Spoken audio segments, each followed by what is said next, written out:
हैं और 4 राज्य यानी एमपी, छत्तीसगढ़, तेलंगाना और राजस्थान में के होलसम की बात करें तो बीजेपी की परफॉर्मेंस काफी अच्छी रही है और मिजोरम का रिजल्ट कल घोषित होगा। अब सवाल उठ रहा है कि छत्तीसगढ़ में 90 सीटों पर वोटिंग हुई है, जिसमें बीजेपी 55 से 56 के आसपास नजर आ रही है। और अगर बात करें वहीं कांग्रेस की, तो कांग्रेस 30 से 32 सीटों पर सिमटी हुई दिखाई दे रही है। अगर छत्तीसगढ़ में बीजेपी की सरकार आती है तो क्या दोबारा रमन सिंह को सीएम की कुर्सी दी जाएगी?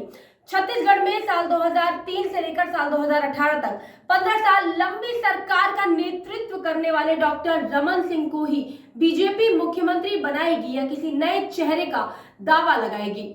अब अगर रमन सिंह मुख्यमंत्री नहीं बनते हैं तो छत्तीसगढ़ में सरकार की कमान संभालने के लिए बीजेपी किसको आगे करेगी? छत्तीसगढ़ में बीजेपी की ओर से सीएम के लिए अरुण साव, सरोज पांडे से लेकर लता उनसेंडी तक कई नेताओं का नाम चर्चा में है।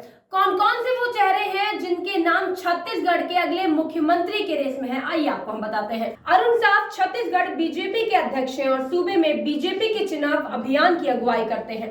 साल 2003 में जब बीजेपी पहली बार छत्तीसगढ़ की सत्ता में आई थी, तब भी पार्टी बिना सीएम फेस घोषित कर लड़ी गई थी। तब चुनाव जीतने के बाद बीजेपी ने जब सरकार बनाई, तत्कालीन प्रदेश अध्यक्ष डॉक्टर रमन सिंह को मुख्यमंत्री पद की जिम्मेदारी सौंप दी। इस बार भी हालात कमोबेश वैसे ही है। बीजेपी अगर सरकार बनाती है तो मुख्यमंत्री पद पर प्रदेश अध्यक्ष अरुण साव का दावा मजबूत माना जा रहा है।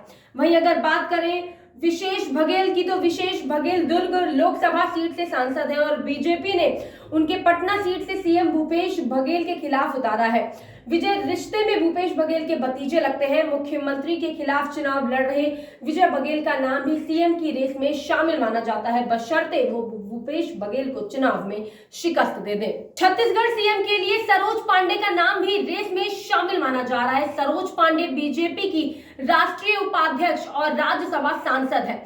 सरोज छत्तीसगढ़ में बीजेपी का बड़ा चेहरा मानी जाती है और ये 2 बार भिलाई की मेयर और विधायक भी रह चुकी हैं। साल 2009 के आम चुनाव में बीजेपी के टिकट पर लोकसभा के लिए निर्वाचित हुई थी। हालांकि 2014 की मोदी लहर में भी वो इस सीट से चुनाव हार गई थी। वो बीजेपी महिला मोर्चा की राष्ट्रीय अध्यक्ष भी रह चुकी हैं। बृजमोहन अग्रवाल रायपुर दक्षिण विधानसभा सीट से 7 बार विधायक है। इस बार वो 8वीं बार विधानसभा पहुंचने के लिए जोर लगा रहे हैं।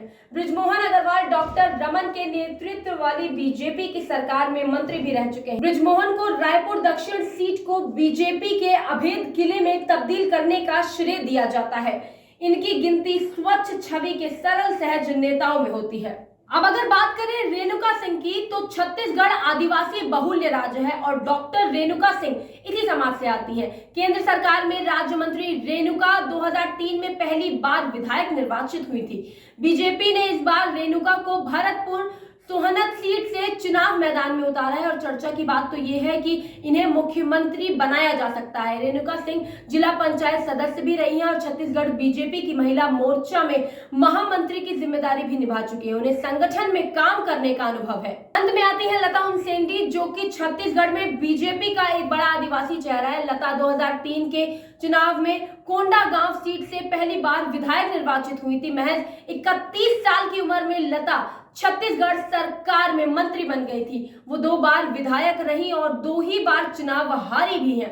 अभी वो बीजेपी की राष्ट्रीय उपाध्यक्ष है। राज्य गठन के बाद पहले मुख्यमंत्री अजीत जोगी के बाद कोई भी आदिवासी नेता सीएम नहीं बना है। लोकसभा चुनाव भी करीब है। ऐसे में चर्चा है कि बीजेपी किसको सीएम बनाने का दांव चल सकती है। अभी के लिए बस इतना ही, लेकिन ऐसे ही तमाम अपडेट्स के लिए आप बने रहिए G24 के साथ।